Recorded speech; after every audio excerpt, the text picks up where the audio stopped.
chose la plus excellente, c'est la croissance. Le travail de l'homme s'arrête quelque part. Pourquoi? C'est au regard des capacités de l'homme. Les capacités de l'homme aussi sont limitées. Je voudrais dire à une personne ce soir, c'est que toi tu peux faire, fais-le. Et fais-le très bien. Tout ne dépendra pas de toi. Mais ce soir, ça ne dépend pas d'une autre personne. L'apôtre précise, mais c'est Dieu qui donne la croissance. Même si c'est l'apôtre Paul qui a planté, même si c'est toi qui de ta main tu as fait quelque chose, même ce que tu arrives à déposer, ce que tu arrives à faire, et Dieu qui a la capacité de te le donner. Parce que la Bible me dit, il donne la semence au semeur et le pain à celui qui mange. Dieu qui donne la croissance n'est limité ni par les temps, ni par la potentialité, parce qu'il gère l'éternité et il a la potentialité qui est potentiellement potentielle. La croissance, c'est l'œuvre, c'est l'action de Dieu et de Dieu seul. Quand on prend une graine, je la place dans la terre, je vais recouvrir cette terre. Et après cela, même si j'ai arrosé, je veux maintenant partir. Mais je laisse la graine seule, sans la recontrôler, sans savoir ce qui se passe. Et pendant que la graine est dans la terre, il y a quelque chose qui est en train de se faire. Et cette chose-là n'est pas sous le contrôle de celui qui a planté. C'est ça ce que l'apôtre Paul vient nous faire comprendre. C'est que quand tu fais quelque chose, sache qu'il y a un moment où tu dois arrêter. Il y a un processus qui doit continuer avec quelqu'un d'autre. Et quelqu'un d'autre, c'est le divin. Parce qu'il sait gérer toutes choses. C'est lui qui sème ou c'est lui qui plante. Après avoir mis sa graine dans la terre, il ne peut plus la recontrôler. Pendant que la graine est sous la terre, il y a un poids de la terre qui couvre cette graine. Elle ne peut pas ressortir par rapport au poids de la terre qui couvre cette graine. Mais il y a quelqu'un, une main invisible. Pendant que la graine est là, il y a quelqu'un qui vient travailler. Il commence à enlever les écorces, à faire sortir ce qui est à l'intérieur. Et pendant que tout cela se fait, moi, les planteurs, je ne connais rien. Je vais dire à une personne, on n'est pas encore comment ta croissance viendra. Je t'informe qu'il y a quelqu'un, il y a une main qui est en train de travailler. Que tu sois en connaissance de cela ou pas, la main travaille. Pendant que la graine est là-bas, dans un bon nombre de jours, vous allez voir terre qui pèse, ça se déplace. Vous savez pourquoi la terre se déplace? Parce qu'elle a reçu depuis la création une instruction de celui qui règne. La terre ne va pas se limiter là-bas, elle va continuer à monter, à monter, à monter, jusqu'à devenir une grande plante. Écoute, s'il y a le poids, comme le poids de la terre qui peut couvrir cette graine, sache que tout poids qui peut te couvrir pour empêcher ta croissance, laisse. Il y a une instruction dans le ciel depuis la création pour que tout ce qui empêche la croissance puisse se déplacer afin que toi tu puisses germer. Tu vas me dire, mais comment je vais germer? De quel que soit cela.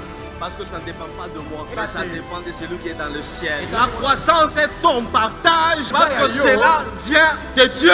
La notion de la croissance est la notion du secret souverain de Dieu. Il n'y a personne au premier trimestre, une femme qui peut se lever et dire aujourd'hui dans mon ventre les oreilles de l'enfant ont apparu. Non, il n'y a pas de précision quant à ça. Parce que c'est un secret. C'est un secret de Dieu. Parce qu'il a dit, quand tu étais une masse informe dans le sein de ta mère, je te connaissais.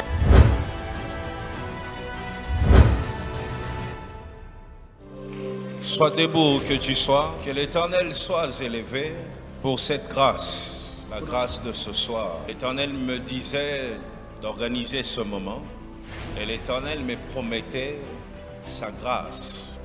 Et aujourd'hui, pour cette première soirée, oh mon Dieu, je dois le dire, je ne regrette pas d'avoir organisé ce moment. Non, je regrette pas, je regrette pas. Non, je regrette pas. Je bénis Dieu parce qu'il a toujours raison à la fin.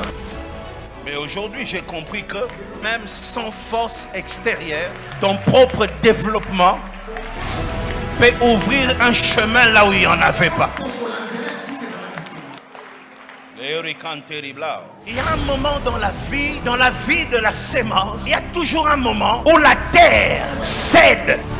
La terre cède. La terre qui a couvert pendant une année, 2 ans. Il y a un moment où la croissance est tellement importante que la terre ne sait plus contenir la chose. Je déclare sur ta vie, l'heure est venue. Plus rien ne pourra te contenir. Je dis plus rien ne pourra t'arrêter. Plus rien ne pourra te stopper. Plus rien ne pourra t'écraser. Je veux que tu déclares une nouvelle saison. La saison où la terre cède. La saison où la terre cède pour que ce que tu es se révèle. La saison où la terre cède pour que la bénédiction de ta famille se révèle. La saison où la terre cède pour que ton mariage se révèle. Tu vas déclarer. Oh, quelle puissance ce soir. Je vois une nouvelle saison. Je prie à Dieu de t'ouvrir les yeux pour que tu vois ce que je vois. Une saison où les démons cèdent. Une saison où le blocage cède. Une saison où la pauvreté cède. Une saison où les célibats cèdent. Une saison où les méchants cèdent. Une saison où les diables cèdent. Déclare pas une nouvelle saison. Shatalabaka. Keraba Satalabaka.